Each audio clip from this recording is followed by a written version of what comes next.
Jika Anda hanya konsisten ketika Anda merasa termotivasi, Anda tidak akan pernah benar-benar termotivasi.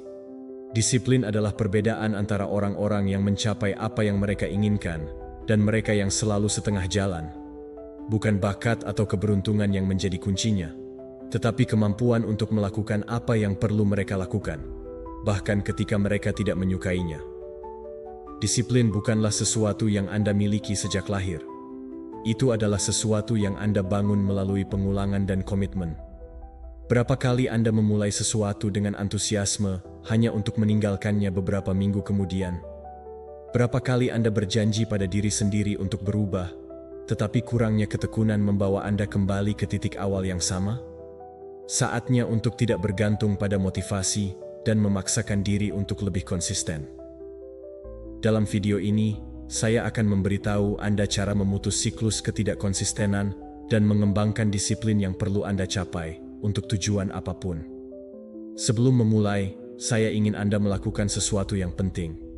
Saya ingin Anda pergi ke komentar dan menulis frasa ini. Hari ini, aku terlahir kembali dengan kekuatan seorang stoik. Ini bukan hanya sekadar komentar. Ini adalah pernyataan komitmen untuk diri Anda sendiri. Bahkan ketika Anda menulisnya, Anda akan memprogram alam bawah sadar Anda, mengirimkan pesan bahwa hari ini babak baru dimulai dalam hidup Anda. Ini adalah bab di mana ketekunan dan disiplin menjadi milik Anda. Tulis sekarang dan bersiaplah untuk mengubah pola pikir Anda.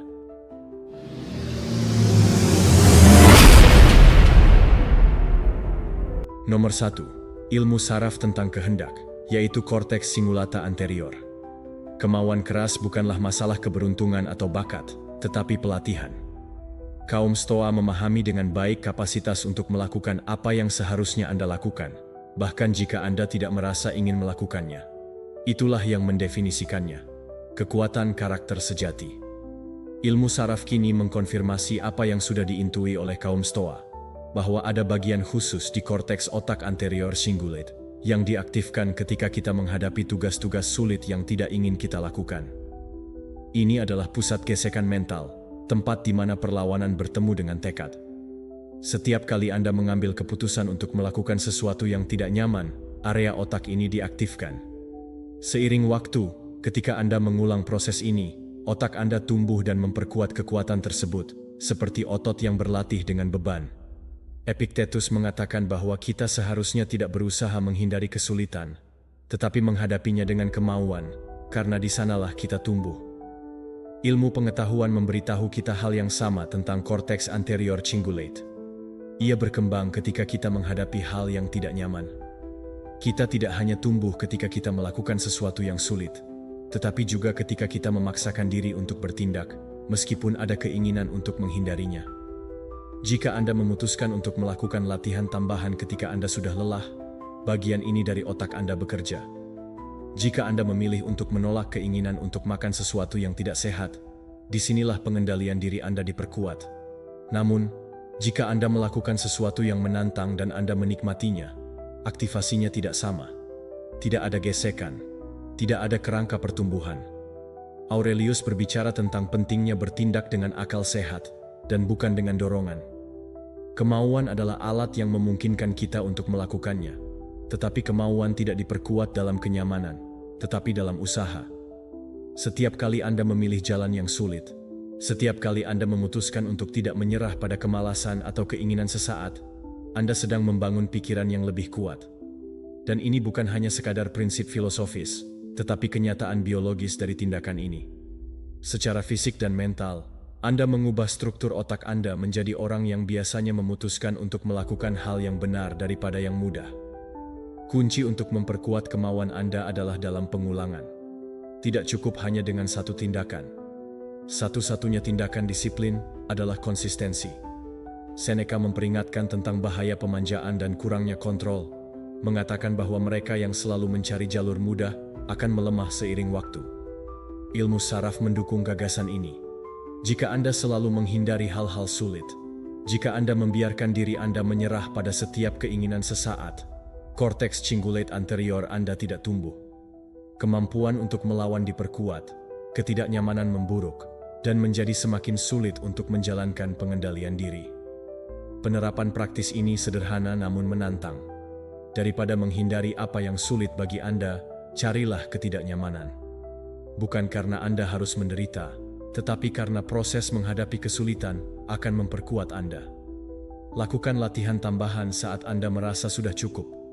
Ambil mandi air dingin bukan karena itu menyenangkan, tetapi karena itu mengajarkan Anda untuk bertoleransi terhadap ketidaknyamanan. Tahan dorongan untuk menunda-nunda ketika pikiran Anda mencari alasan untuk tidak bertindak. Setiap tindakan kecil yang bertentangan dengan kenyamanan memperkuat keinginan Anda dan mengubah Anda menjadi seorang stoik. Otak mengajarkan kita bahwa pengendalian diri adalah dasar kebebasan. Dia yang tidak menguasai pikirannya adalah budaknya dorongan.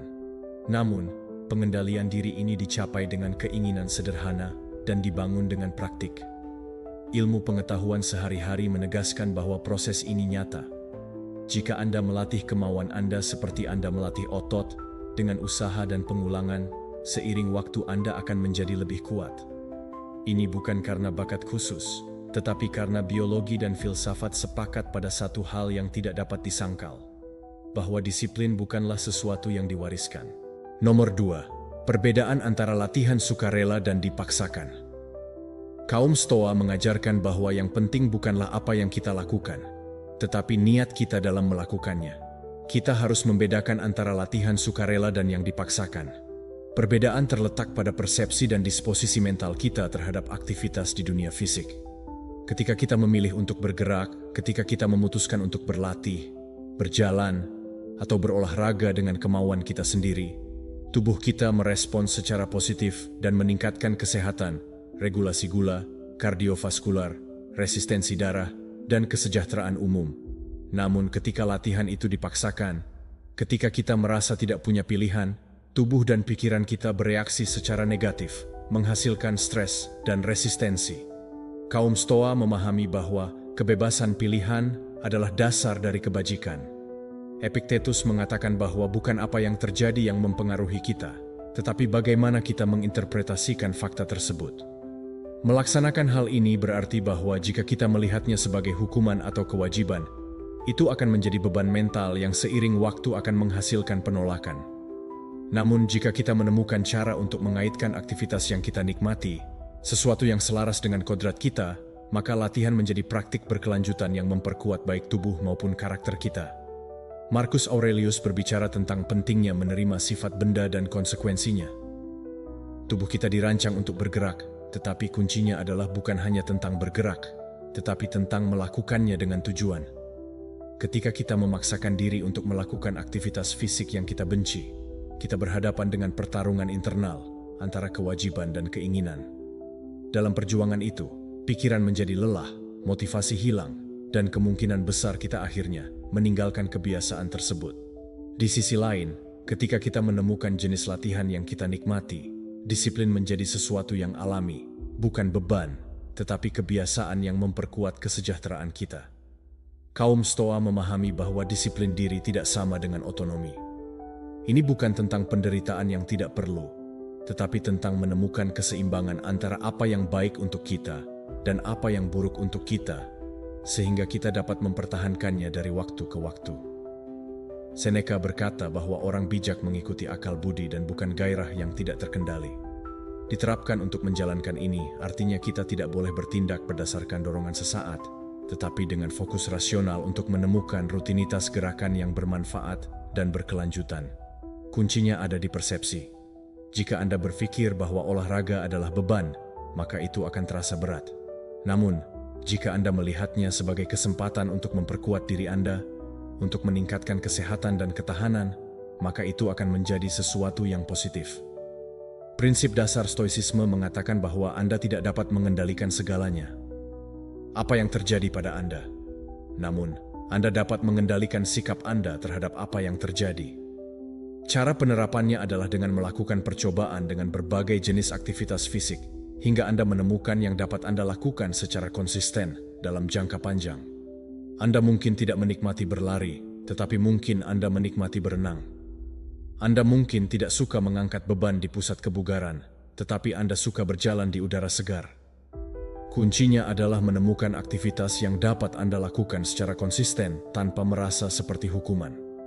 Apa yang dilakukan dengan senang hati akan tetap ada, karena apa yang dilakukan karena kewajiban akhirnya akan ditolak. Ini bukan tentang menghindari usaha, tetapi tentang mengarahkan ulang secara cerdas. Stoicisme tidak mempromosikan kenyamanan atau kemalasan, tetapi tindakan sadar dan rasional. Ini bukan alasan untuk menghindari latihan, tetapi sebuah undangan untuk melakukannya secara sukarela, dengan disiplin, tetapi tanpa penderitaan. Kekuatan sejati tidak perlu dibangun ketika pikiran dan tubuh bekerja sama, bukan ketika mereka berada dalam konflik. Nomor 3, bagaimana cara menghilangkan negosiasi internal? Konflik internal adalah musuh diam dari disiplin. Ada suara di pikiran Anda yang mengatakan bahwa hari ini Anda dapat melewati pelatihan, bahwa esok akan lebih baik, bahwa saatnya untuk memulai sedikit istirahat tidak akan membuat perbedaan. Ini adalah hal yang halus tetapi konstan, dan jika Anda tidak belajar untuk mengenali dan menguasainya, ini akan menjadi pola. Mereka tahu hal itu dengan baik. Epictetus berkata bahwa kita tidak bisa mengontrol apa yang terjadi di luar, tetapi kita bisa mengendalikan pikiran kita. Pertarungan terbesar bukanlah melawan dunia luar, tetapi melawan dunia kita sendiri. Alasan kita terjebak dalam negosiasi internal ini sederhana. Pikiran mencari kenyamanan. Resistensi minimum ingin mempertahankan energi, dan itulah mengapa ketika saatnya melakukan sesuatu yang sulit, percakapan internal yang canggung dimulai. Hari ini aku lelah. Besok saja, sedikit lebih sedikit tidak akan menyakitiku. Tetapi inilah kuncinya. Setiap kali Anda menyerah, Anda memperkuat kebiasaan menyerah. Setiap kali Anda memutuskan untuk menunda apa yang seharusnya Anda lakukan, itu akan membuatnya lebih sulit untuk bertindak di lain waktu. Disiplin diri dibangun dengan tindakan perlawanan kecil terhadap negosiasi. Marco Aurelio berbicara tentang pentingnya melakukan tindakan tersebut. Kita harus melakukan apa yang alam katakan pada kita untuk dilakukan, tanpa mengharapkan pengakuan atau hadiah. Ketika Anda mulai terlalu banyak berpikir tentang apakah Anda harus melakukan sesuatu, Anda sudah kehilangan setengah dari perjuangan. Cari cara untuk menghilangkan negosiasi internal. Itu hanya bertindak sebelum pikiran Anda memiliki waktu untuk berdebat. Jika Anda harus bangun pagi, bangunlah tanpa berpikir. Jika Anda harus berlatih, mulailah tanpa memberikan putaran lagi. Jangan biarkan pikiran Anda memulai percakapan itu. Triknya ada di dalam tantangan suara hati Anda setiap saat. Itu muncul ketika pikiran Anda menyuruh Anda untuk berhenti. Lakukan satu repetisi lagi. Ketika dia mengatakan itu, Anda sudah cukup. Tambahkan beberapa menit tambahan, bukan karena itu perlu secara fisik, tetapi karena Anda mengajarkan pikiran Anda bahwa ia tidak memiliki kontrol atas Anda. Anda tidak memutuskan berdasarkan kenyamanan, tetapi berdasarkan apa yang Anda ketahui benar. Ini tidak hanya memperkuat disiplin Anda, tetapi juga mengubah identitas Anda. Anda berhenti melihat diri Anda sebagai seseorang yang berjuang untuk disiplin, dan Anda mulai melihat diri Anda sebagai seseorang yang hanya melakukan apa yang perlu dilakukan. Seneca memperingatkan kita tentang bahaya dari sikap memanjakan diri.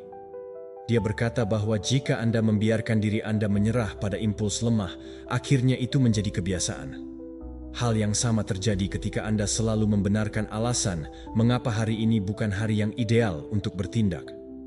Anda akan berakhir menjadi seseorang yang selalu menemukan alasan untuk tidak melakukannya.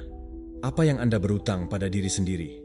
Namun, jika Anda berkomitmen untuk menyelesaikan apa yang Anda mulai, bahkan ketika Anda tidak menyukainya, Anda mulai memutar tindakan ini menjadi refleks otomatis. Inilah perbedaan antara mereka yang mencapai hal-hal besar dan mereka yang selalu terjebak dalam ketidakaktifan. Pertama, pelajari untuk mengabaikan negosiasi internal ini. Mulailah dari yang kecil. Anda tidak perlu membuat perubahan drastis dari malam ke malam. Besok, berkomitmenlah untuk tidak menyerah ketika pikiran Anda mencoba meyakinkan Anda untuk mengambil jalan pintas. Jika Anda sedang berlari dan merasa ingin berhenti, teruslah maju 1 menit lebih. Jika Anda sedang belajar dan Anda terganggu, berkonsentrasilah sedikit lebih banyak. Jika Anda sedang melakukan sesuatu yang sulit dan ingin menyerah, selesaikan apa yang telah Anda mulai. Setiap kali Anda melakukannya, Anda memperkuat karakter dan melemahkan suara yang menenangkan. Stoicisme mengajarkan kita bahwa kebebasan sejati adalah penguasaan. Anda tidak bisa mengendalikan dunia luar, tetapi Anda bisa mengendalikan apakah Anda akan menyerah atau tidak. Alasan Anda dan kapan Anda berhenti bernegosiasi dengan diri sendiri adalah penting. Anda hanya bertindak. Anda menyadari sesuatu yang hebat. Keterbatasan tidak ada di dunia luar, tetapi milik Anda sendiri. Nomor 4. Gunakan orang ketiga untuk memaksa tindakan ketika Anda menghadapi rintangan. Bagaimana Anda berbicara pada diri sendiri? Kebanyakan orang jatuh ke dalam perangkap mengasihani diri sendiri atau menghindar dengan mengatakan hal-hal seperti, "Saya tidak punya waktu, ini sangat sulit," atau "Saya akan melakukannya nanti." Tetapi ada alat sederhana dan efektif, pembicaraan diri orang ketiga. Alih-alih mengatakan, "Saya bisa melakukan ini," bayangkan Anda menasihati orang lain. Jika Anda melihat teman dalam situasi Anda, apa yang akan Anda katakan? Mungkin sesuatu seperti, "Ayolah, kamu bisa melakukannya." Ini adalah langkah pertama untuk melakukan itu. Ini memberi Anda efek jarak psikologis yang membantu Anda melihat situasi dari perspektif yang lebih luas, lebih rasional, dan kurang emosional. Ini memiliki dampak langsung terhadap disiplin dan pengambilan keputusan. Alasan mengapa banyak orang berjuang dengan motivasi adalah karena mereka terjebak dalam momen saat ini, bereaksi terhadap emosi mereka alih-alih bertindak sesuai tujuan jangka panjang mereka. Tetapi ketika Anda mengubah perspektif dan melihat diri Anda sebagai karakter dalam sebuah cerita, tiba-tiba menjadi lebih mudah untuk mengambil tindakan. Daripada mengatakan, "Saya terlalu lelah untuk berlatih." Bayangkan bahwa Anda sedang menonton film di mana protagonis, yaitu Anda, harus memutuskan apakah akan tetap di tempat tidur atau bangun dan memperbaiki hidup Anda. Apa yang akan Anda lakukan? Apakah karakter itu akan menyerah atau menunjukkan kekuatannya? Studi dalam psikologi telah menunjukkan bahwa jenis dialog diri ini dalam bentuk orang ketiga mengurangi kecemasan dan meningkatkan pengendalian diri. Seperti halnya berbicara dengan diri Anda, seolah-olah Anda adalah orang lain. Bagian otak Anda yang lebih rasional akan meminimalkan pengaruh emosi negatif. Jika suatu hari Anda merasa tidak ada keinginan untuk mengerjakan proyek penting, daripada mengatakan, "Saya tidak bisa berkonsentrasi," katakan, "Nama Anda perlu menyelesaikan tugas ini. Anda tahu ini penting dan akan berdampak besar dalam hidup Anda." Perubahan kecil dalam bahasa ini mengubah persepsi Anda tentang tugas dan membuatnya lebih mudah dikelola. Bayangkan alarm berbunyi di pagi hari dan Anda merasa ingin mematikannya dan terus tidur. Jika Anda bertindak berdasarkan bagaimana perasaan Anda pada saat itu, Anda mungkin akan tetap di tempat tidur. Namun, jika Anda membayangkan bahwa Anda adalah seorang pelatih yang mengawasi Anda bisa berkata, "Anda tahu Anda harus bangun sekarang. Tunggu, apa lagi?" Tindakan sederhana untuk mengubah perspektif ini mendorong Anda untuk bertindak tanpa bergantung pada motivasi sesaat. Teknik ini diterapkan di banyak bidang kehidupan. Ketika Anda menghadapi tantangan profesional, ketika Anda harus berolahraga meskipun Anda tidak menyukainya, ketika Anda perlu belajar, bukannya mengalihkan perhatian Anda dengan ponsel, berbicara dengan diri Anda dalam orang ketiga membantu Anda keluar dari mentalitas korban dan masuk ke dalam pola pikir tindakan. Alih-alih mengatakan, "Saya terlalu sibuk untuk melakukan perubahan ini," katakanlah, "Anda perlu memprioritaskan tugas ini untuk memajukan tujuan Anda." Berbicara dengan diri Anda dengan cara ini membuat Anda lebih serius pada diri sendiri dan meningkatkan tanggung jawab atas tindakan Anda. Stoicisme memiliki ajaran utama yang terkait dengan hal ini. Pengendalian diri adalah dasar untuk menjalani kerangka kerja yang baik. Aurelius, dalam meditasi, terus-menerus berbicara pada dirinya sendiri seolah-olah itu orang lain, mengingatkan dirinya untuk bertindak dengan logika, bukan terbawa oleh emosi saat ini. Kaum Stoa tahu bahwa cara kita berbicara dengan diri kita sendiri membentuk realitas kita dan menentukan tindakan kita. Jika Anda ingin bertindak dengan disiplin, bicaralah dengan jelas pada diri sendiri, seperti seorang bijak berbicara dengan muridnya. Ikuti tes ini sekarang juga. Pikirkan sesuatu yang sulit bagi Anda untuk dilakukan, sesuatu yang Anda tahu harus Anda lakukan, tetapi apa yang masih Anda tunda. Sekarang, katakan dengan keras, nama Anda tahu ini harus dilakukan, dan Anda akan melakukannya sekarang juga. Ini bukan tentang menunggu untuk merasa termotivasi. Ini tentang mengambil tindakan seolah-olah Anda adalah orang lain yang memberi Anda nasihat terbaik. Mungkin tampak aneh, tetapi dengan latihan Anda akan melihat bagaimana perubahan ini dalam dialog internal mengubah kemampuan Anda untuk bertindak tanpa bergantung pada emosi. Setiap kali Anda menghadapi penundaan atau kurangnya keinginan, ingatlah, saat itu bukan hanya Anda. Kelemahan Anda juga milik Anda sendiri. Jadilah mentor, pelatih untuk diri Anda sendiri. Berbicara dengan diri Anda sendiri seperti Anda berbicara dengan seseorang yang ingin Anda bantu untuk berkembang. Nomor 5. Hierarki penghargaan dan dampaknya terhadap keputusan. Otak Anda dirancang untuk memprioritaskan perilaku berdasarkan penghargaan. Ini bukan kesalahan. Ini adalah mekanisme bertahan hidup dari zaman dahulu. Orang-orang kuno menemukan bahwa makanan dengan kadar kalori tinggi adalah prestasi karena memastikan energi yang diperlukan untuk bertahan hidup. Itulah mengapa hari ini, pikiran Anda terus bekerja dengan cara yang sama, menarik diri menuju apa yang memberi Anda kepuasan instan. Bukan berarti Anda tidak punya disiplin, tetapi otak Anda dioptimalkan untuk apa yang Anda anggap bermanfaat saat ini. Masalahnya adalah, kita tidak hidup di hutan di mana kita perlu menyimpan kalori untuk saat-saat kekurangan. Sekarang, sistem yang sama mendorong kita ke dalam kebiasaan yang dalam jangka panjang akan merugikan kita.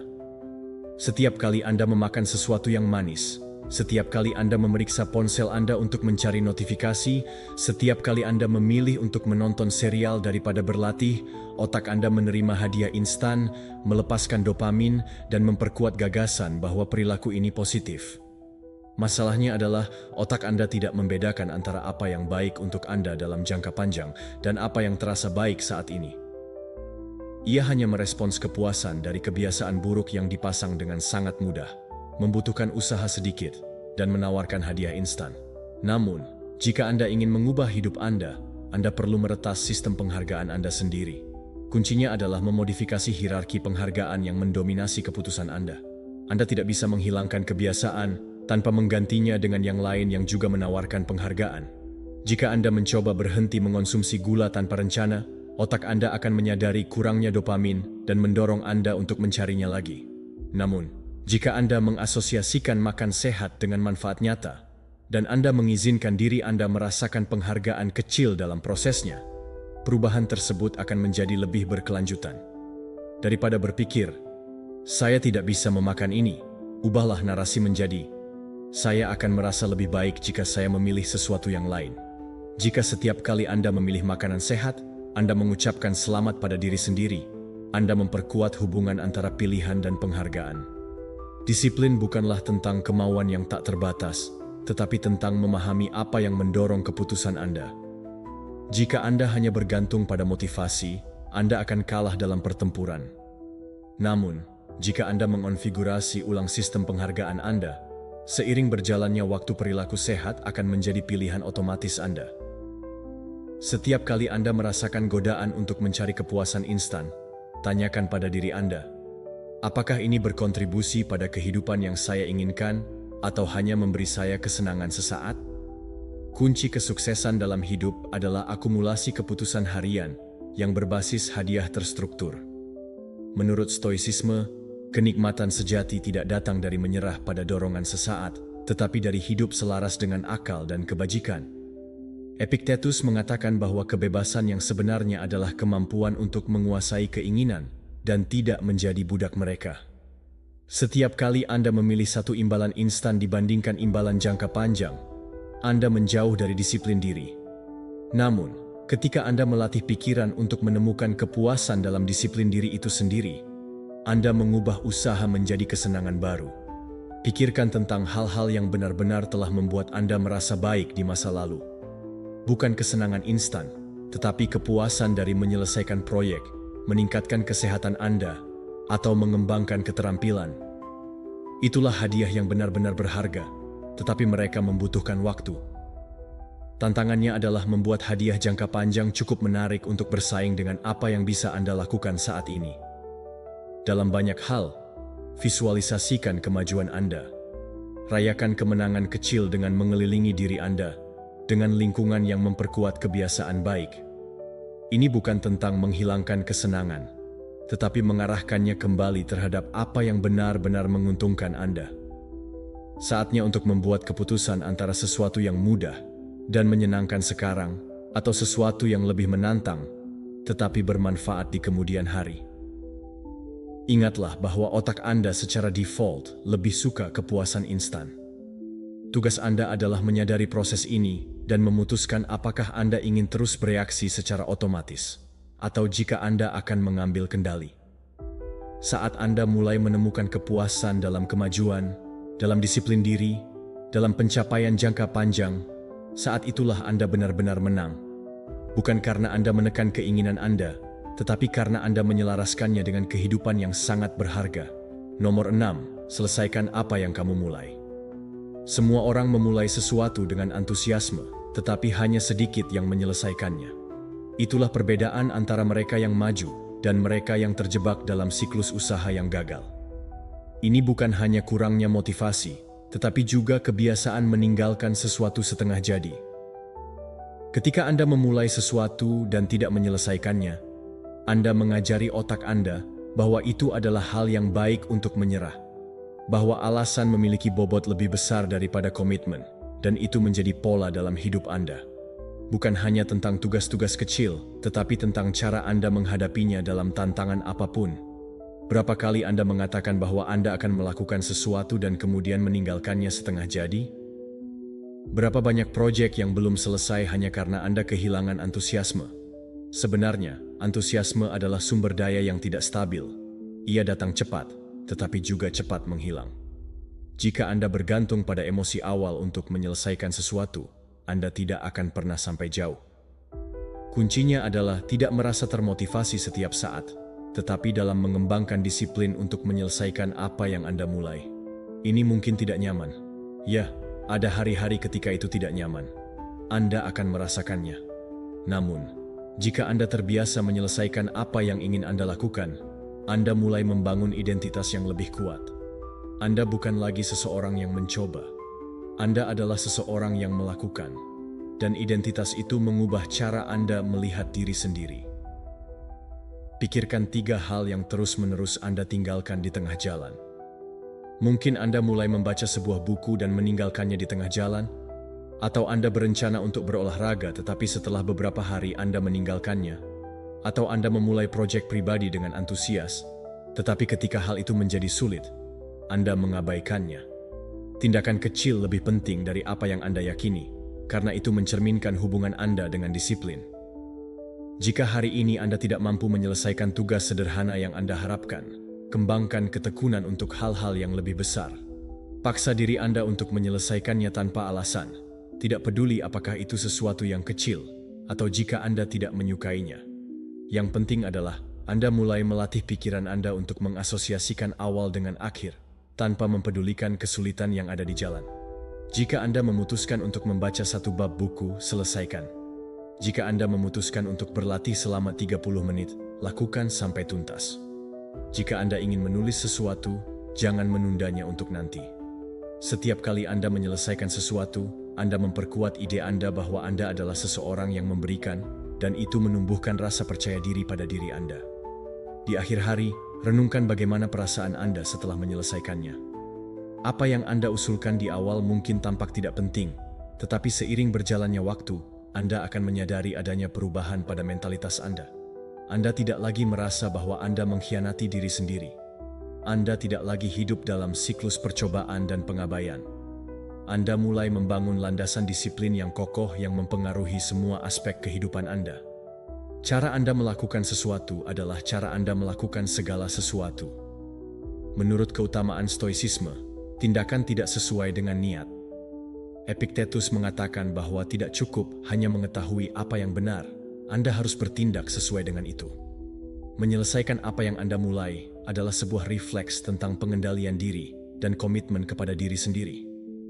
Ini bukan tentang menunggu momen motivasi yang sempurna atau ideal, tetapi bertanggung jawab atas setiap keputusan yang Anda ambil. Kemauan keras diperkuat dengan latihan, dan setiap tugas yang selesai adalah satu langkah lagi menuju penguasaan pikiran. Tidaklah penting betapa sulit atau membosankannya itu. Biasakan untuk menutup siklus yang Anda mulai.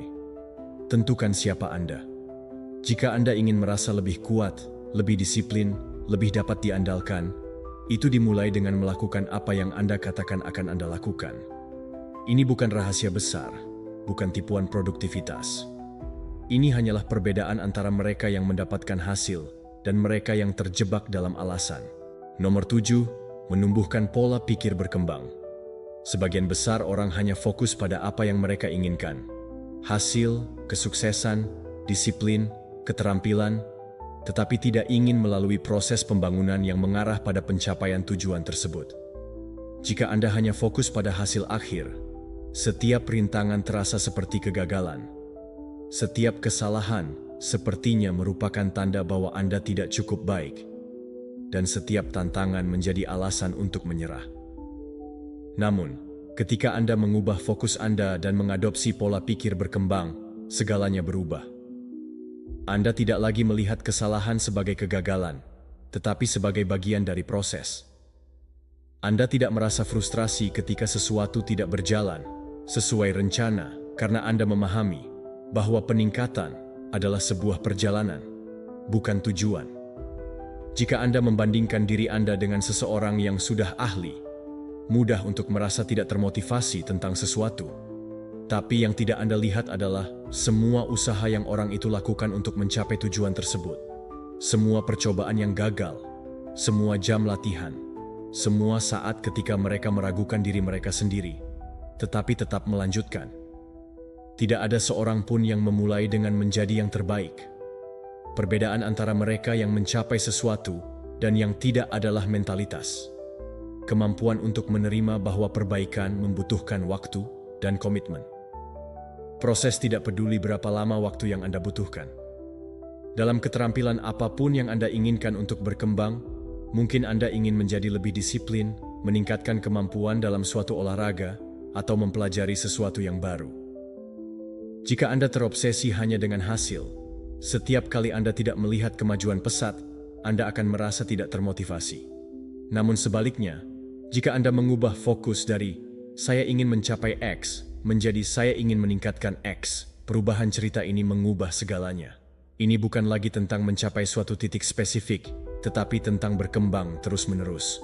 Ketika Anda melakukannya, prosesnya menjadi lebih menyenangkan karena Anda menyadari bahwa setiap kemajuan kecil adalah kemenangan. Kuncinya ada di merayakan kemajuan, tidak peduli seberapa kecilnya. Jika hari ini Anda berhasil berkonsentrasi 5 menit lebih banyak dari kemarin, itu adalah kemajuan. Jika Anda melakukan satu repetisi lagi dalam olahraga, itu adalah kemajuan. Jika Anda mempelajari sesuatu yang baru, meskipun kecil, itu adalah kemajuan. Ketika Anda mulai menghargai usaha itu sendiri, bukan hanya prestasi besar, Anda menyadari bahwa setiap hari Anda sedang membangun sesuatu yang lebih besar. Konsistensi adalah hal yang benar-benar membuat perbedaan. Masalahnya adalah, banyak orang berhenti terlalu cepat. Mereka percaya bahwa jika mereka tidak melihat hasil yang cepat, itu berarti mereka tidak bergerak maju. Namun, kemajuan tidak selalu terlihat segera. Terkadang perbaikan terjadi di latar belakang, dalam cara Anda berpikir tentang bagaimana Anda bereaksi terhadap tantangan. Kesabaran itu penting. Anda berkembang setiap kali Anda menghadapi rintangan dan terus bergerak maju. Anda memperkuat disiplin Anda, dan itulah yang sangat penting. Menurut Epictetus, pertumbuhan tidak bergantung pada keadaan eksternal, tetapi pada cara Anda menghadapi hidup. Dia mengatakan bahwa kita tidak mengendalikan apa yang terjadi, tetapi bagaimana kita menanggapinya. Jika Anda melihat tantangan sebagai peluang untuk meningkat, bukannya mengancam Anda menjadi seseorang yang lebih kuat. Ini bukan tentang mencoba menghindari kesulitan, tetapi belajar untuk menggunakannya untuk keuntungan Anda. Jika Anda mengadopsi mentalitas ini, tidak akan ada halangan yang cukup untuk menghentikan Anda. Setiap tantangan menjadi peluang untuk tumbuh. Ketika Anda mengubah cara Anda berpikir, Anda mulai menikmati prosesnya. Motivasi tidak lagi menjadi masalah. Anda tidak bergantung pada perasaan terinspirasi untuk bertindak, karena Anda memahami bahwa setiap hari Anda terus melangkah maju. Ini adalah hari yang tidak akan pernah dimenangkan, tidak peduli seberapa lambatnya kemajuan. Yang penting adalah Anda terus bergerak, karena pada akhirnya satu-satunya cara untuk gagal adalah menyerah. Namun, jika Anda terus belajar, tumbuh, dan bergerak maju, maka Anda akan selalu menjadi pemenang. Nomor 8, tidak membebani sistem dopamin. Kita hidup di era stimulasi berlebihan. Segala sesuatu di sekitar kita dirancang untuk menangkap perhatian kita dan mengaktifkan sistem hadiah otak kita, dari jejaring sosial hingga musik, kopi, dan gula. Setiap rangsangan kecil memicu dopamin, memberi kita perasaan kesenangan sesaat. Namun, ada masalah ketika dopamin dipicu terlalu sering dan terlalu mudah. Otak beradaptasi dan semakin membutuhkan lebih banyak untuk merasakan tingkat kepuasan yang sama. Ini adalah apa yang memotivasi kita sebelumnya. Ketika kita berhenti melakukan apa yang kita lakukan sebelumnya, kita menikmatinya menjadi membosankan dan semakin sulit bagi kita untuk menemukan kesenangan di hal-hal sederhana seperti membaca, bekerja, atau bahkan berbicara dengan seseorang secara langsung. Ketika kita terbiasa hidup di roller coaster dopamin kita sendiri, motivasi untuk melakukan hal-hal yang membutuhkan usaha berkurang. Mengapa membaca buku jika Anda bisa melihat ringkasan 30 detik di TikTok? Mengapa harus keluar, berjalan jika Anda bisa terhibur oleh meme? Mengapa fokus pada tugas yang sulit jika setiap notifikasi di ponsel Anda menawarkan hadiah mikro? Tanpa kita sadari, kita sedang melatih otak kita untuk bergantung pada rangsangan cepat dan dangkal. Dan itu membuat disiplin dan motivasi untuk jangka panjang memudar. Kunci untuk memulihkan pengendalian sistem dopamin kita adalah mengurangi ketergantungan pada rangsangan buatan dan mengalihkan otak kita ke sumber hadiah yang lebih alami dan berkelanjutan. Latihan sederhana namun ampuh adalah melakukan sesuatu tanpa bergantung pada bantuan eksternal. Jika Anda selalu berlatih dengan musik, coba untuk melakukannya dalam keheningan. Jika Anda selalu minum kopi untuk berkonsentrasi, mulailah hari Anda tanpa itu. Jika Anda terus-menerus memeriksa ponsel Anda sambil makan, coba nikmati makanan tanpa gangguan. Ini bukan tentang menghilangkan kebiasaan-kebiasaan ini sepenuhnya, tetapi melatih otak untuk berfungsi tanpa mereka. Stoicisme mengajarkan bahwa kekuatan sejati terletak pada disiplin diri dan pengendalian diri. Kaum Stoa menghindari ketergantungan pada kesenangan dangkal dan mempraktikkan moderasi untuk memperkuat pikiran dan karakter. Bagi mereka, kesenangan yang nyata bukanlah kepuasan instan, tetapi kepuasan yang datang dari penguasaan. Menerapkan prinsip ini dalam kehidupan modern berarti belajar untuk menikmati penolakan sederhana terhadap impulsivitas dan menemukan kepuasan dalam usaha yang hanya berorientasi pada hasil. Aspek lainnya yang fundamental adalah puasa dopamin. Ini tidak berarti menghilangkan semua kesenangan dari diri Anda, tetapi memberi otak Anda istirahat sehingga dapat kembali kepekaannya. Habiskan satu hari tanpa jejaring sosial, tanpa kopi, atau tanpa musik di latar belakang. Anda mungkin merasa tidak nyaman pada awalnya, tetapi kemudian Anda akan melihat betapa hal-hal sederhana seperti berjalan-jalan atau percakapan mendalam menjadi lebih memberi penghargaan. Otak mulai menyesuaikan diri dan menemukan kesenangan di hal-hal yang lebih alami, daripada bergantung pada rangsangan buatan yang konstan. Kebosanan juga berperan kunci. Saat ini, orang-orang melarikan diri dari kebosanan seolah-olah itu adalah sesuatu yang negatif. Namun, pada kenyataannya, kebosanan adalah keadaan yang diperlukan untuk kreativitas dan fokus.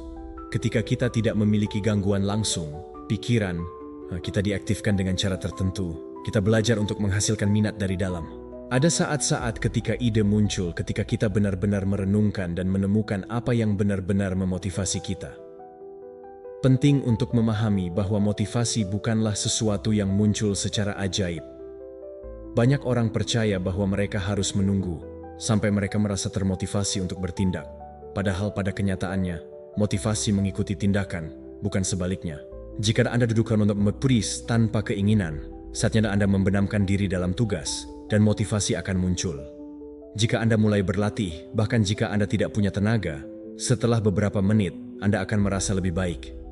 Anda tidak perlu merasa termotivasi untuk memulai. Anda perlu mulai untuk merasa termotivasi.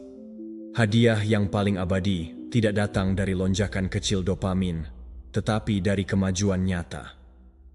Ketika Anda membatasi stimulus yang berlebihan dan melatih otak untuk menemukan kepuasan dalam usaha, Anda akan mendapatkan kembali kendali atas disiplin hidup Anda. Ini tidak lagi menjadi perjuangan tetapi menjadi sesuatu yang alami. Motivasi tidak lagi tergantung pada faktor-faktor eksternal, tetapi mulai datang dari dalam. Hal terpenting adalah Anda belajar untuk menikmati proses tersebut, bukan hanya mencari hadiah. Nomor 9. Tujuan itu penting. Meningkatkan pahala dari usaha adalah hal yang penting. Ketika tujuannya jelas dan kuat, usaha tidak terasa seperti pengorbanan, melainkan menjadi bagian dari jalan menuju sesuatu yang bermakna. Tidak sama dengan bekerja tanpa alasan yang kuat untuk melakukan sesuatu. Sebuah visi yang mendorong Anda untuk terus maju. Orang-orang yang menyerah dengan mudah melakukan hal itu bukan karena mereka lemah, tetapi karena tujuan mereka tidak memiliki cukup makna untuk mempertahankan usaha. Ketika Anda tahu dengan tepat mengapa Anda melakukan sesuatu, dan itulah alasan yang benar-benar bernilai bagi Anda, disiplin tidak terasa seperti pemaksaan, tetapi sebagai komitmen untuk sesuatu yang lebih besar. Otak Anda merespons dengan cara yang berbeda ketika Anda bekerja untuk tujuan yang benar-benar penting. Dopamin tidak hanya dilepaskan saat mencapai tujuan, tetapi di setiap langkahnya. Jika tujuannya lemah, motivasinya lemah dan memudar dengan cepat. Namun jika tujuannya kuat, masing-masing kemajuan kecil terasa seperti hadiah. Ini menjelaskan mengapa beberapa orang bisa bertahan bertahun-tahun berkorban untuk sesuatu, sementara yang lain menyerah dalam hitungan minggu. Ini bukan hanya masalah kemauan keras, tetapi seberapa besar keberanian memiliki tujuan dalam hidup mereka. Banyak orang terjebak pada tujuan dangkal. Jika satu-satunya alasan Anda untuk melakukan sesuatu adalah uang, ketenaran, atau persetujuan orang lain, pada suatu saat Anda akan kehilangan motivasi untuk mendapatkan hadiah eksternal tersebut. Mereka tidak cukup untuk mempertahankan upaya dalam jangka panjang. Namun, ketika tujuan Anda terhubung dengan sesuatu yang lebih dalam, yang benar-benar penting bagi Anda, bahkan rasa sakit dalam proses menjadi tertahankan. Ini bukan hanya tentang menang, tetapi tentang siapa diri Anda. Anda mengubah diri Anda dengan mengejarnya. Mereka mengajarkan bahwa makna hidup tidak ditemukan dalam kepuasan seketika, tetapi dalam hidup dengan kebajikan. Epictetus mengatakan bahwa faktor eksternal hanya milik kita interpretasi. Jika Anda melihat usaha sebagai penderitaan yang ingin Anda hindari, tetapi jika Anda melihat betapa berharganya sesuatu yang berharga, Anda akan menerima dengan rasa syukur. Marcus Aurelius berbicara tentang melakukan apa yang benar tanpa menunggu pengakuan. Karena kepuasan sejati berasal dari bertindak sesuai dengan nilai-nilai kita. Ketika tujuannya adalah disiplin yang kuat, itu menjadi tindakan koherensi, bukan kewajiban. Ketika Anda memiliki tujuan yang signifikan, usaha menjadi lebih bermanfaat. Setiap hari kerja adalah langkah maju, dan itu menghasilkan rasa kemajuan yang konstan. Alih-alih merasa Anda kalah sesuatu dengan berusaha, Anda merasa Anda mendapatkan sesuatu dengan setiap pengorbanan. Jangan coba menunggu sampai Anda mencapai tujuan untuk menikmati. Sebaliknya, temukan kepuasan dalam proses. Orang-orang yang hanya mencari pahala akhirnya cepat frustrasi, tetapi mereka yang belajar menghargai setiap kemajuan kecil memiliki motivasi yang tak tergoyahkan. Ni bertindak sebagai filter. Ketika Anda tahu apa yang sebenarnya Anda inginkan, Anda berhenti membuang-buang energi pada sesuatu yang tidak membawa Anda lebih dekat ke tujuan Anda. Anda tidak memerlukan motivasi eksternal, karena visi Anda sendiri yang menggerakkan Anda.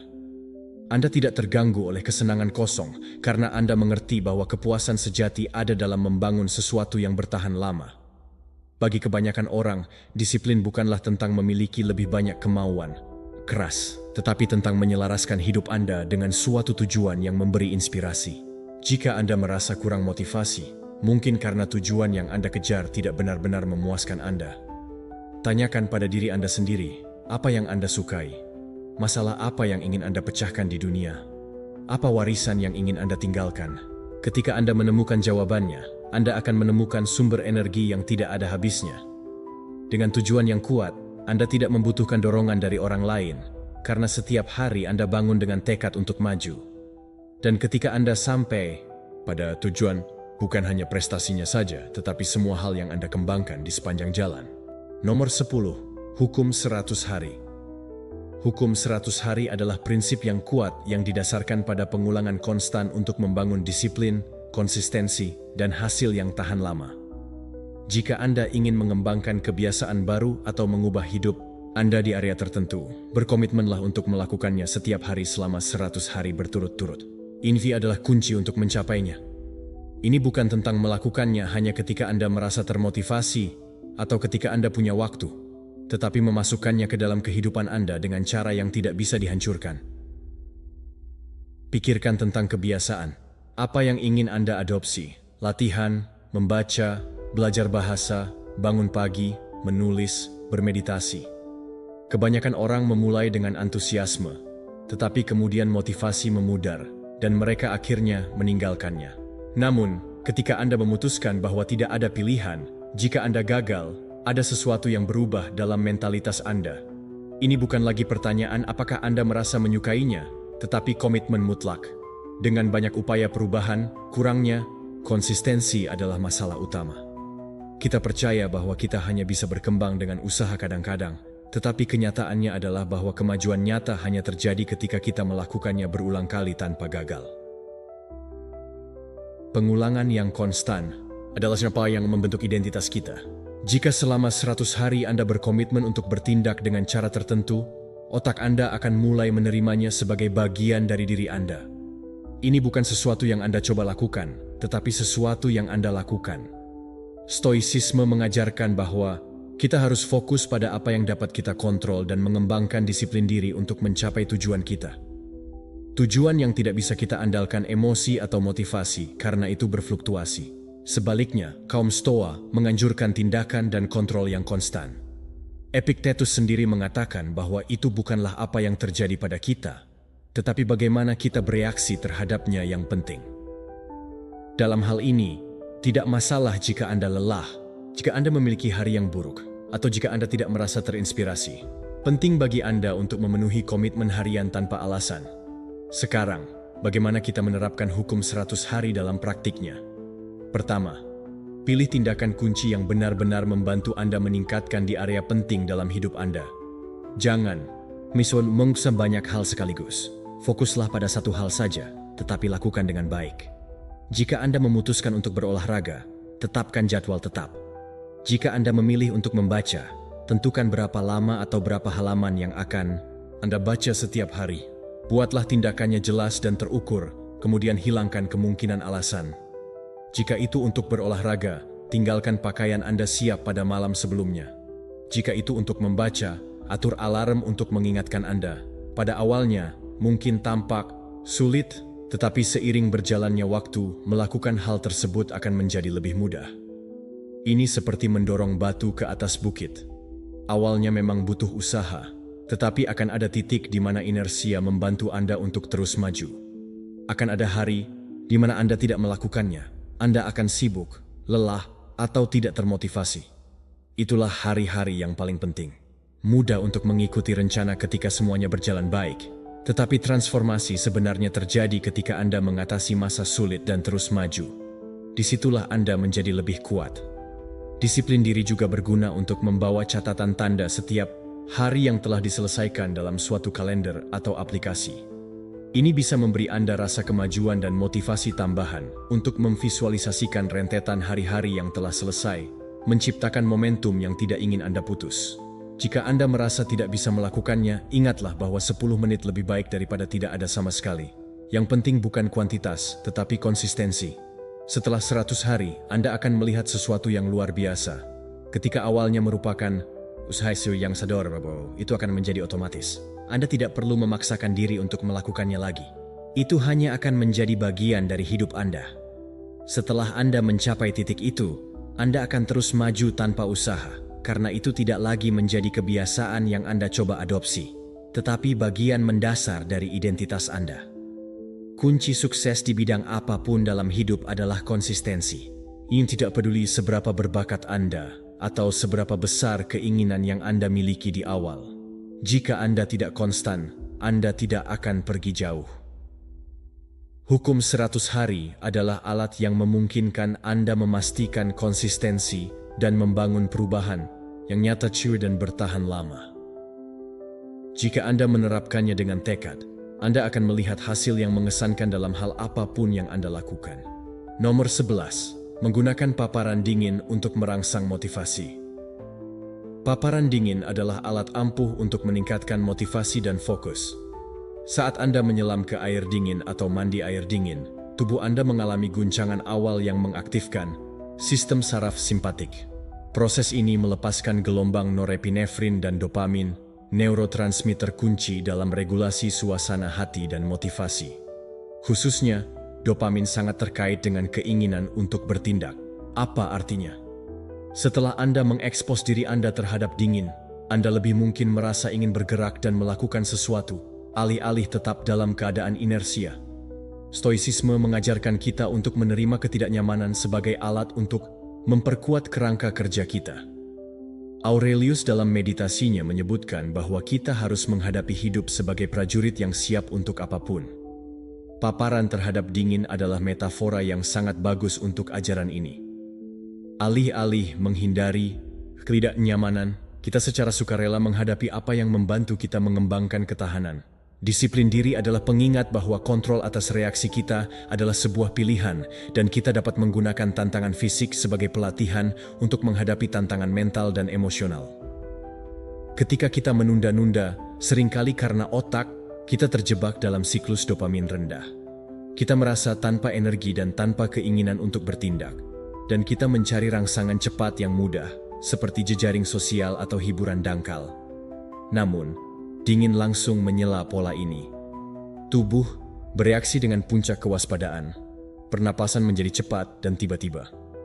Pikiran sepenuhnya ada di dalam saat ini. Tidak ada ruang untuk gangguan atau keraguan. Saat ini, hanya ada satu hal yang dapat Anda fokuskan, dingin. Ketika Anda keluar dari pengalaman itu, perasaan kejernihan mental adalah luar biasa. Anda telah mengatasi perlawanan internal, dan sekarang Anda berada dalam keadaan optimal untuk bertindak. Manfaat besar dari teknik ini adalah tidak memerlukan waktu atau persiapan yang lama. Anda tidak perlu bermeditasi selama berjam-jam atau berusaha mental yang intens. Anda hanya perlu memutar knop pancuran dan membenamkan diri Anda di air dingin. Bahkan 10 hingga 30 detik dapat membuat perbedaan penting dalam tingkat energi dan motivasi Anda. Yang paling penting adalah konsistensi. Jika Anda menjadikannya sebagai kebiasaan, otak Anda akan mulai mengasosiasikan paparan dingin dengan pengaturan ulang motivasi yang akan memudahkan perpisahan dari siklus penundaan di masa depan.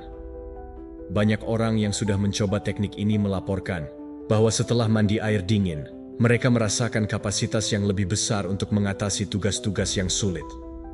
Itu bukan hanya dorongan sesaat. Dopamin yang dihasilkan dapat tetap tinggi selama berjam-jam, menciptakan keadaan fokus berkelanjutan.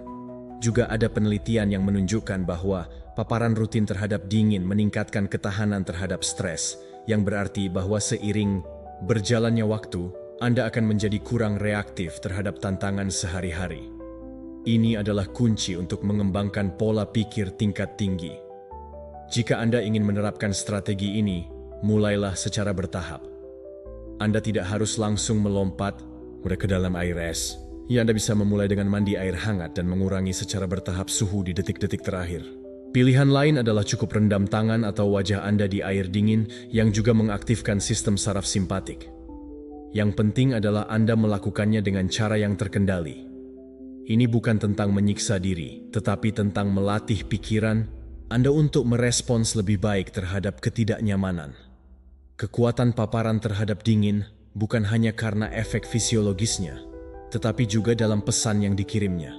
Anda menunjukkan kepada diri sendiri bahwa Anda memiliki kendali, alih-alih menjadi korban kemalasan atau penundaan.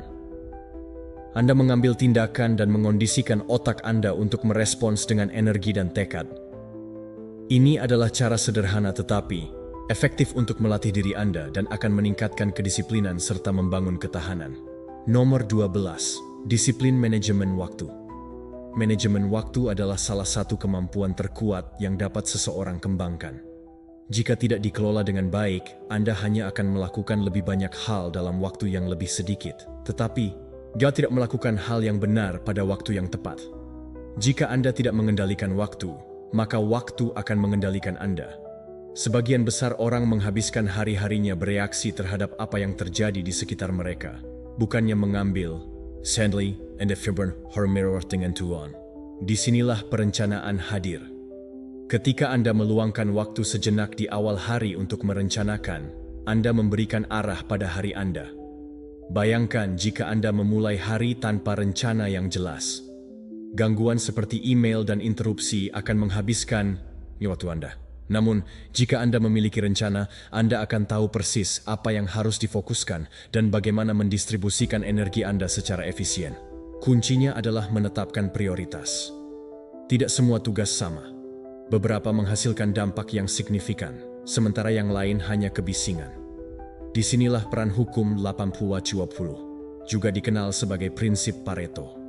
Aturan ini mengatakan bahwa 20% usaha Anda menghasilkan 80% hasil Anda.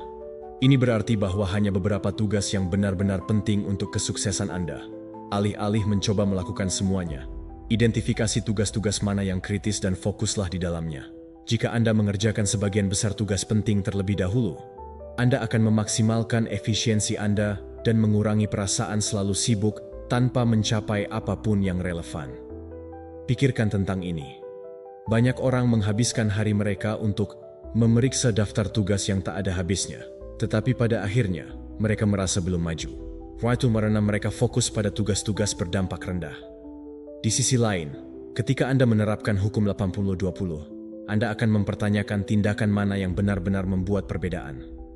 Jika Anda fokus pada hasil Anda akan menemukan metode yang baik untuk diterapkan. Salah satu strategi adalah memulai setiap hari dengan daftar tugas. Sebelum terjun ke dunia kerja, luangkan waktu sejenak, 5 atau 10 menit, untuk memutuskan apa yang sangat penting.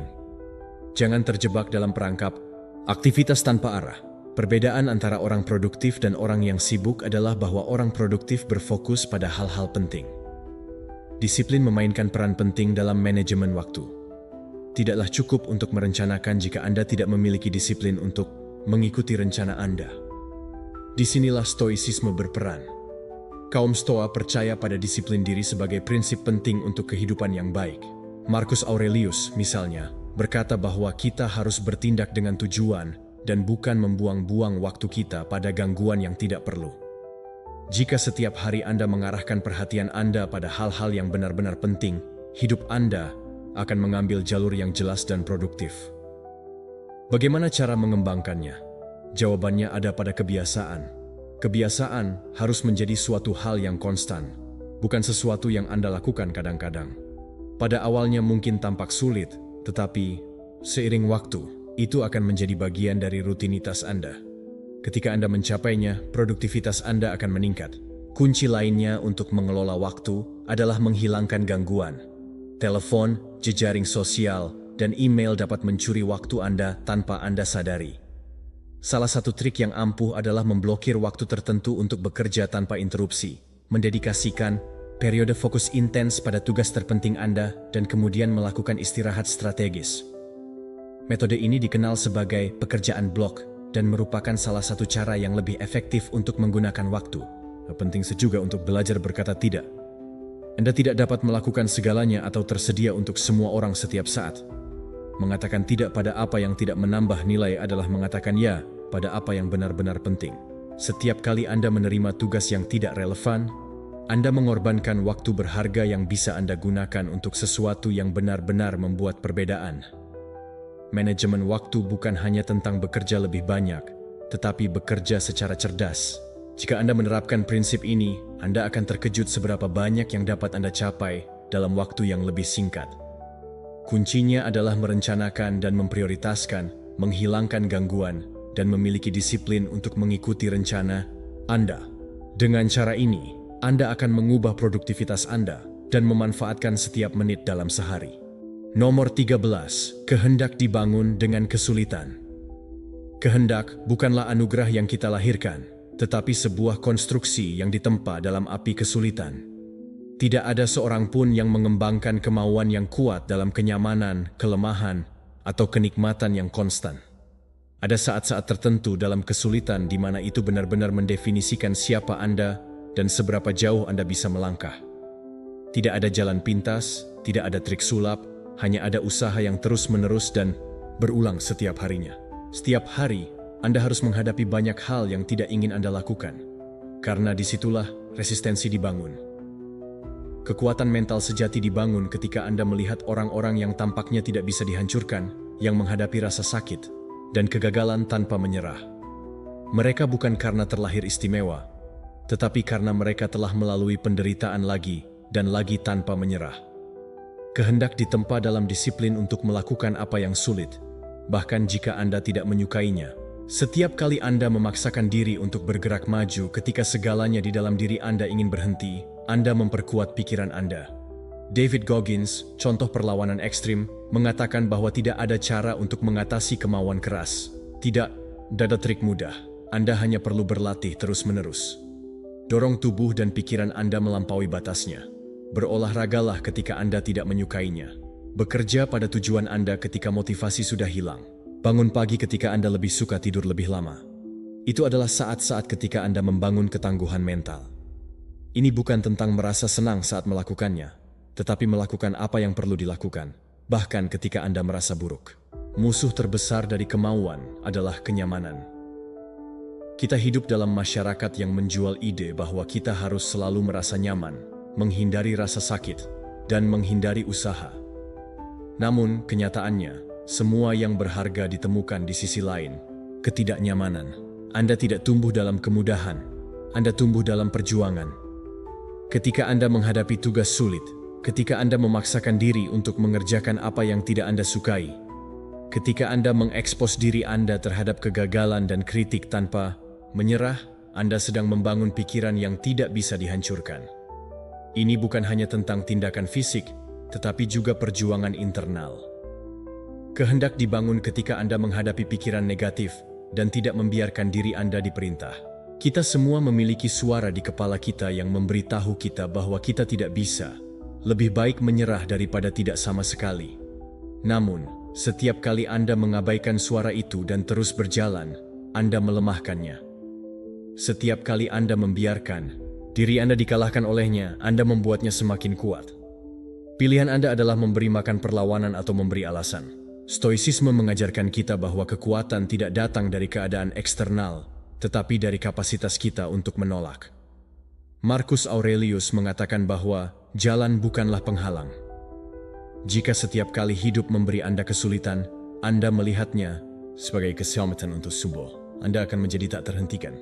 Ini bukan tentang menghindari penderitaan, tetapi menggunakan penderitaan sebagai alat untuk memperkuat karakter Anda.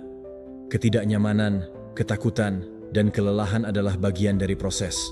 Semakin cepat Anda menerima ini, semakin cepat Anda akan tumbuh. Jadilah pencari aktif ketidaknyamanan. Jangan menunggu hidup untuk menguji Anda. Cari tantangan sendiri. Tantang diri Anda untuk terus berkembang melampaui batas Anda. Jika Anda menghindari kesulitan, pikiran Anda akan melemah. Jika Anda menghadapi kesulitan, Anda akan menguat. Pilih untuk berolahraga ketika Anda tidak ingin. Bekerja pada apa yang menghabiskan biaya Anda. Keluar dari zona nyaman Anda dengan sengaja. Disitulah Anda benar-benar tumbuh. Ketika Anda merasa tidak dapat menahannya lagi, ketika pikiran Anda mengatakan bahwa Anda harus berhenti, teruslah berjalan. Disitulah letaknya perbedaan antara yang biasa-biasa saja dan yang melampaui batas. Mereka tidak mencari jalan keluar yang mudah. Jangan tunggu sampai Anda merasa termotivasi. Lakukan saja apa yang Anda tahu harus dilakukan.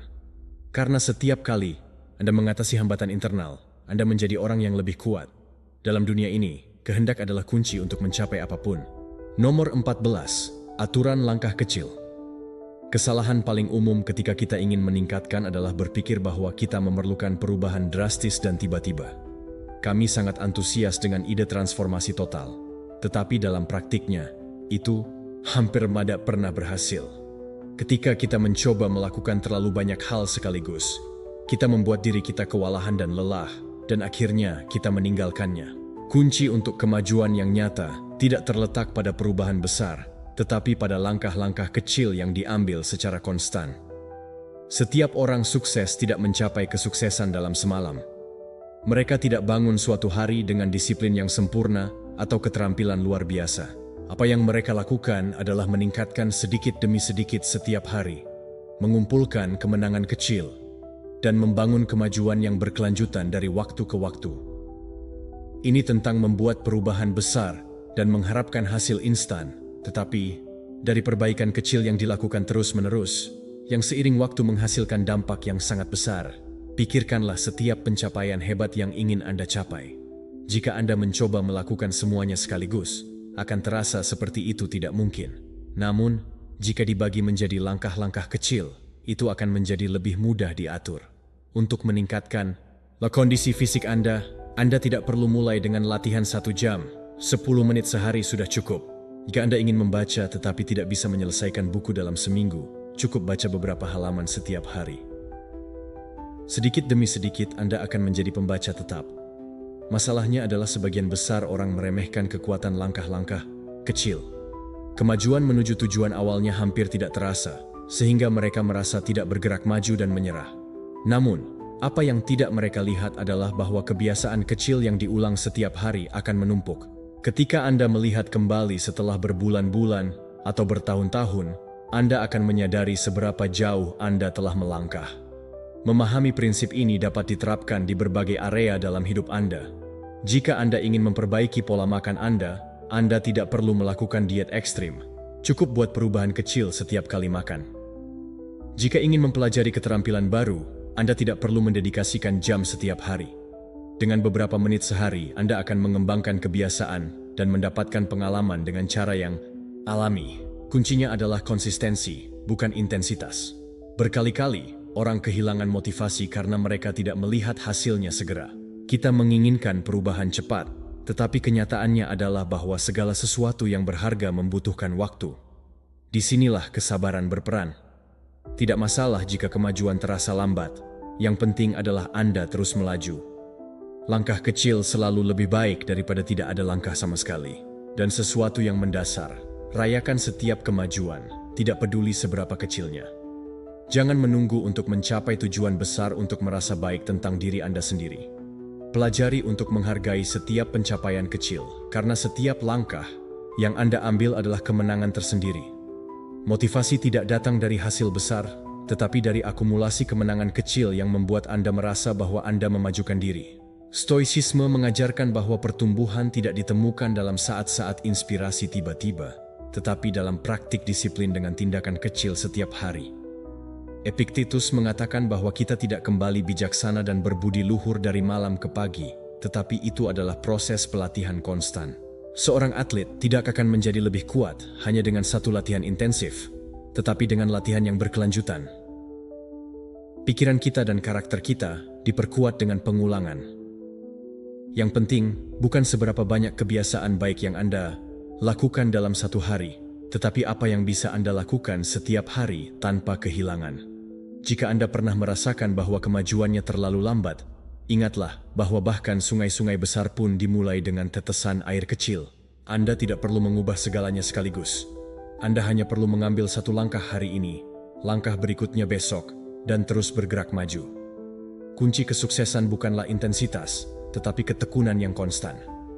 Teruslah membaik sedikit, demi sedikit setiap hari, dan seiring berjalannya waktu, Anda akan melihat bagaimana langkah-langkah kecil itu membawa Anda ke perubahan besar. Nomor 15. Ketidakkonsistenan. Ketidakkonsistenan muncul ketika tidak ada seorang pun yang memberitahu kita. Disiplin tidak terjadi ketika orang lain mengawasi, tetapi ketika kita sendirian. Sangat mudah untuk tetap pada jalur saat kita merasakan tekanan dari orang lain, ketika kita tahu seseorang akan mengawasi kita dan menghakimi tindakan kita. Namun, di saat-saat ketika kita sendirian dalam pikiran kita mulai bernegosiasi dengan diri sendiri. Tidak apa-apa jika saya beristirahat besok dan menebusnya nanti. Sedikit demi sedikit, kita menjauh dari kebiasaan yang kita inginkan. Masalah dari ketidakkonsistenan adalah bahwa ia muncul secara halus. Kita tidak menyadarinya segera, tetapi setiap kali kita melanggar kebiasaan, kita sedang melatih pikiran kita untuk menyerah dengan tenang. Pikirkan berapa kali Anda memutuskan untuk belajar atau bangun pagi, hanya untuk menyabotase diri sendiri ketika tidak ada seorang pun yang mengawasi Anda. Namun, jika ada seseorang yang mengawasi untuk melihat apakah Anda mematuhi, jauh lebih sulit untuk menyerah. Bayangkan Anda tidur dengan pasangan Anda, dan keduanya memiliki tujuan untuk bangun pagi. Alarm berbunyi, dan Anda merasakan godaan untuk menekan tombol tunda. Tetapi Anda tahu bahwa orang lain ini mungkin akan menghakimi Anda atau merasa kecewa jika Anda gagal. Maka, Anda pun bangun. Situasinya berubah. Anda hanya memiliki tempat tidur yang nyaman. Tidak ada yang akan memberitahu Anda jika Anda gagal. Disinilah pikiran mengambil kesempatan untuk membenarkan keputusan untuk beristirahat ketika tidak ada seorang pun yang memperhatikan kita. Disiplin diri diuji pada saat-saat ketika tidak ada konsekuensi langsung.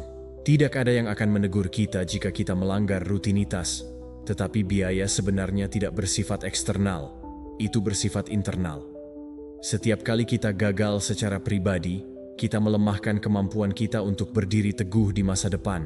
Kuncinya adalah melatih diri kita untuk bertindak dengan cara yang sama, terlepas dari apakah seseorang melihat kita atau tidak. Strategi yang efektif adalah dengan melakukan simulasi kehadiran seorang pengamat. Bayangkan bahwa seseorang selalu mengevaluasi kinerja Anda. Bisa jadi seseorang yang Anda hormati, atau bahkan diri Anda di masa depan. Tanyakan pada diri Anda, apakah orang ini akan terus maju dengan kebiasaan saya, atau saya akan mencari alasan untuk menyerah? Mentalitas sederhana ini dapat membuat Anda berkomitmen, bahkan ketika tidak ada orang lain yang hadir. Lingkungan juga berperan penting dalam konsistensi. Jika Anda ingin melanjutkan kebiasaan yang Anda ciptakan, buatlah pengingat fisik yang memperkuat komitmen Anda. Tinggalkan pakaian olahraga Anda siap untuk pagi hari. Letakkan buku di tempat yang terlihat jika Anda ingin membaca lebih banyak. Gunakan alarm atau catatan untuk mengingatkan Anda tentang apa yang harus dilakukan. Menghilangkan hambatan dan membuat pilihan yang tepat akan membantu Anda tetap tegas, bahkan di saat-saat kelemahan. Stoicisme mengajarkan kita bahwa kebajikan sejati tidak bergantung pada persetujuan orang lain. Seperti yang dikatakan Seneca, integritas pribadi kita harus bertindak dengan kebenaran yang sama di depan umum maupun secara pribadi. Apa yang kita lakukan secara rahasia adalah apa yang sebenarnya kita lakukan. Definisikan siapa diri Anda bukan untuk membuat orang lain terkesan, tetapi untuk membangun kekuatan internal yang tidak bergantung pada penampilan luar. Jika Anda bisa menjaga diri Anda teguh pada kebiasaan Anda ketika tidak ada yang mengawasi, maka Anda benar-benar memiliki kendali atas ketidakkonsistenan dalam hidup Anda. Ketidakkonsistenan tidak muncul karena kita tidak mampu melakukan hal lain. Itu muncul karena kita memberi terlalu banyak keleluasaan pada diri kita sendiri. Jika kita ingin konsisten, kita harus menghilangkan kebutuhan untuk motivasi eksternal dan bertindak dengan keyakinan, terlepas dari apakah seseorang melihat kita atau tidak. Pada saat-saat pribadi di mana yang nyata membangun karakter, karena pada akhirnya satu-satunya hakim yang benar-benar penting adalah diri kita sendiri. Saat ini, Anda sudah memiliki alat untuk memaksa diri Anda menjadi lebih konsisten dan disiplin. Namun, ingatlah bahwa pengetahuan tanpa tindakan tidak ada gunanya. Transformasi sesungguhnya dimulai ketika Anda membuat keputusan tegas dan bertindak tanpa alasan. Untuk memperkuat hal ini, saya ingin Anda pergi ke komentar dan menulis, "Hari ini, aku terlahir kembali dengan kekuatan seorang stoik." Dengan melakukan hal ini, Anda akan menegaskan kembali tekad dan memprogram pikiran Anda untuk tidak menyerah pada disiplin. Disiplin bukanlah hadiah, itu adalah pilihan sehari-hari yang akan Anda pilih. Tetaplah konstan, tuliskan sekarang dan buktikan pada diri Anda sendiri bahwa ini adalah awal dari perubahan Anda.